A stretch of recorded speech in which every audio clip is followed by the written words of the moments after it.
वृक्ष फले जो विषफल लगे और तार बने पहले ही आ कटे। जिस वृक्ष में विषीले फल लगते हो उस वृक्ष को जड़ से ही काट देना चाहिए। ये बुद्धिमानी होती है।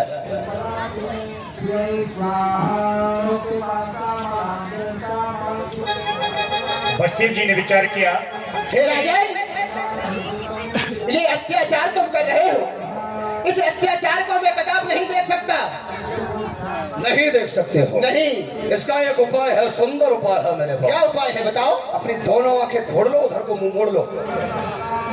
अच्छा, मतलब आपका कहने का यह है कि यदि मेरी आंखों के सामने अन्याय हो रहा है तो उसके होने दूं। अरे आंखों के सामने अन्याय हो उसको मैं होने दूं, अपनी निगाह फेर लूं। राजन, ये कदाप नहीं हो सकता। तो कर क्या सकते हो तुम? मैं सब कुछ कर सकता हूँ राजन। क्या है बसदेव? हाँ, तू एक मुझे विवश व्यक्ति नजर आ रहा। जिस प्रकार से मच्छी को जल में से पकड़ लो, अगर किसी छोटे बर्तन के अंदर डाल देते तो बड़ी विवश हो जाती है। वो इधर से उधर करती है, वो जानती है कि मैं से बाहर नहीं निकल सकती। आज तुम्हारी स्थिति वो है जो एक मीन तड़पती हुई होती है ना, उसी प्रकार से तुम मुझे दिखाई। राजन, आप कुछ ज्यादा ही चढ़ते जा रहे हैं। अरे आंखें अपनी फोड़ ले और मुंह पे मोड़ ले और चले जाए यहाँ से। अरे आंखें अपनी फोड़ ले, आए बता संसार में और हमें जन्म लेना था किसी कायर पुष्ट परिवार में। एक सूर्य की संतान कहाकर भी किस तरह मुंह मोड़ ले और आंखों के सामने अन्याय हो और आंखें अपनी फोड़ ले। हाँ, क्यों? क्योंकि बसते हो जिस जगह हम कुछ कर ना पाते हो वहां से गर्दन झुकाकर निकल जाना ही बुद्धिमानी होती है। क्यों? तुम अच्छे प्रकार से जानते हो कि मैं वो व्यक्ति हूँ जो दिग्विजय विजेता हूँ। मैंने तू तो क्या अकासुर बकासुर धैर्यकासुर अणमासुर सक्कासुर बच्चासुर कैसी प्रलंबासुर धावनल जैसे को अपने बाहों बल से अपने नीचे छुपा दिया। सत्य? अपने बाप को नहीं बख्शा। तो तू है क्या?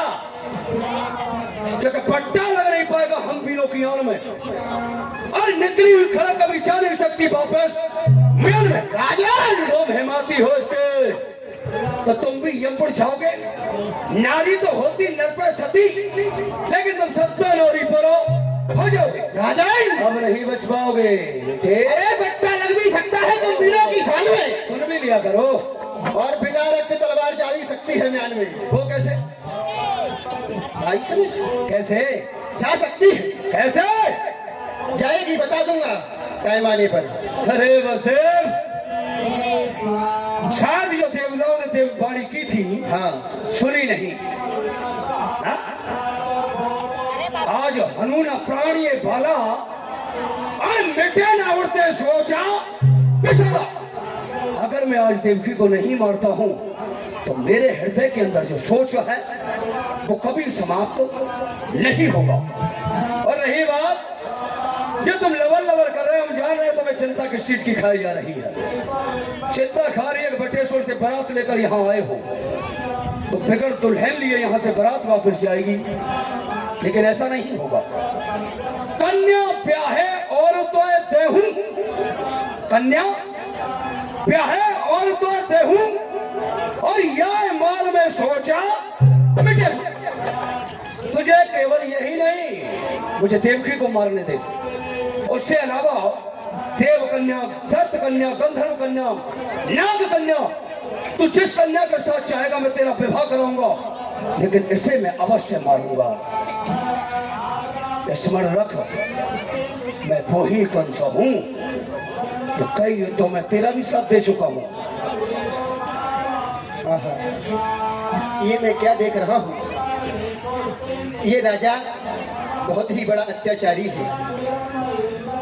इसने तमाम इस पृथ्वी पर अत्याचार करे। मैं तो इसका एक मित्र था, आज मेरा एक संबंध बन गया है। इसने अपने सगे बाप को, जिसने इसे पाल पोस कर जन्म देकर के बड़ा किया है, उसे स्वयं बंदी बनाकर के कारागृह में डाल रखा है। तो मुझे क्या छोड़ेगा?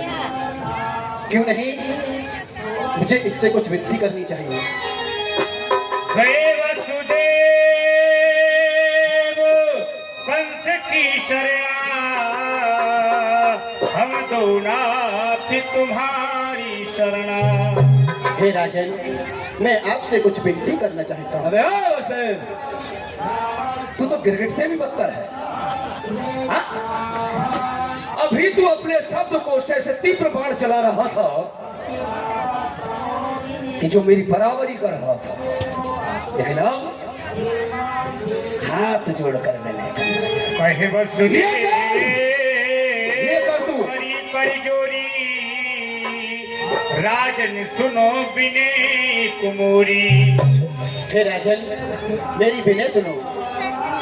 हाँ, व्यर्थ देव की गोयन मारो, या को सुति होए काल तुम्हारो।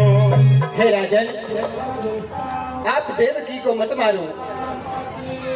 आपका जो शत्रु है वो देवकी की होने वाली संतान है।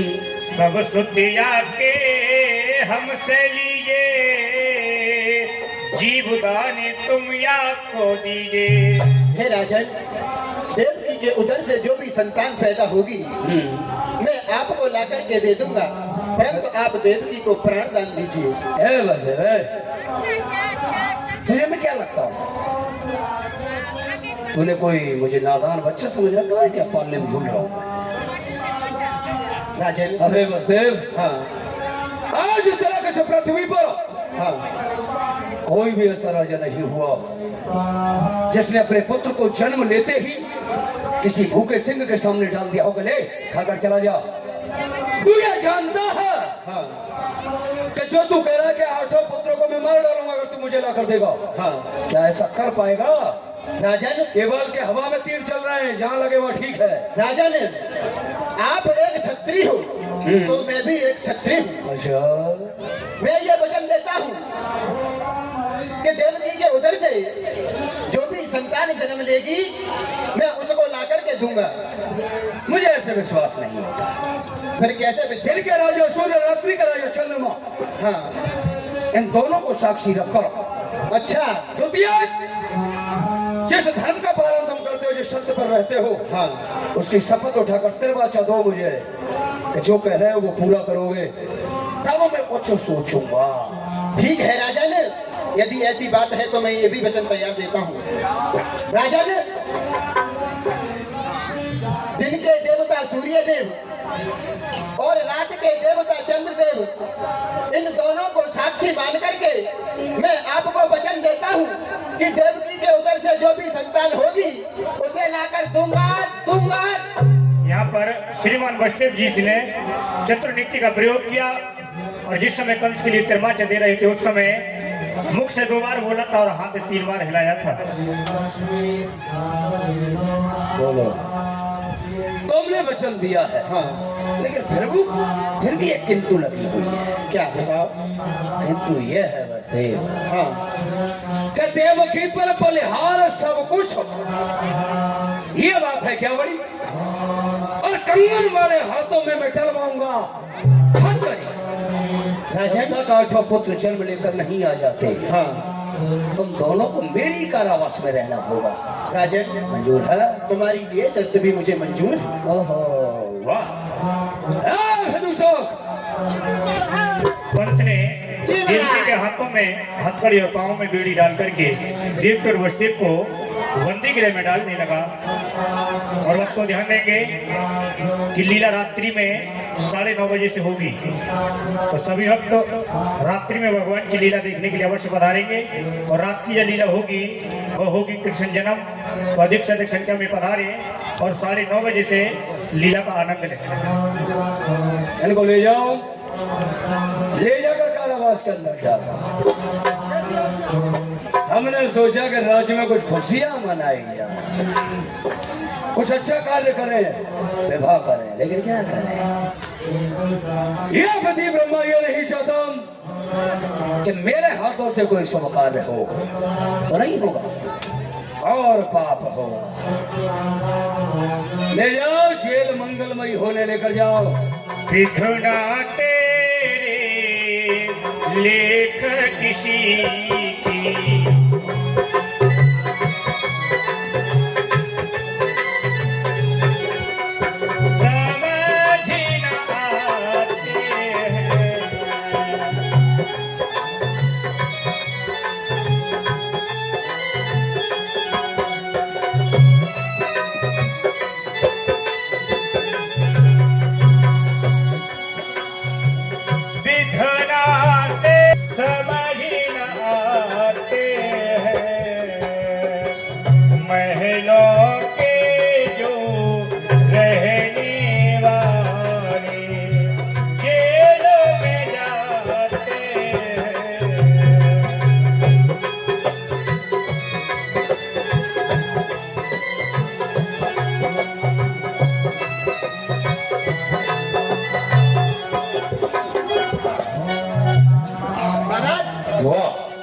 देखने कबूतर लगने की। अबे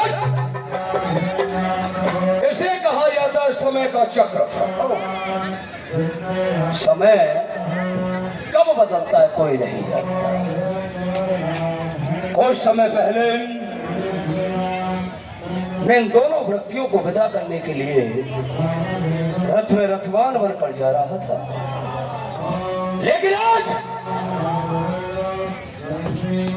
ये दोनों मेरे सन्मुख कारावास के अंदर पड़े हैं।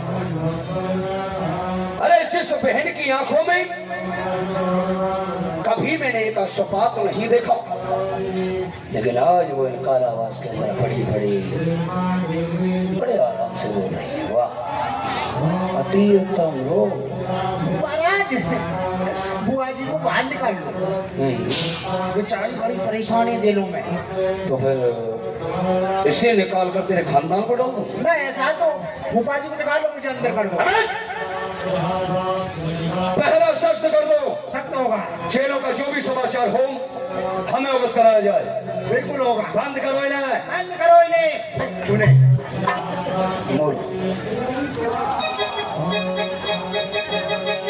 यार धीरे धीरे समय व्यतीत होने लगा। कुछ समय बाद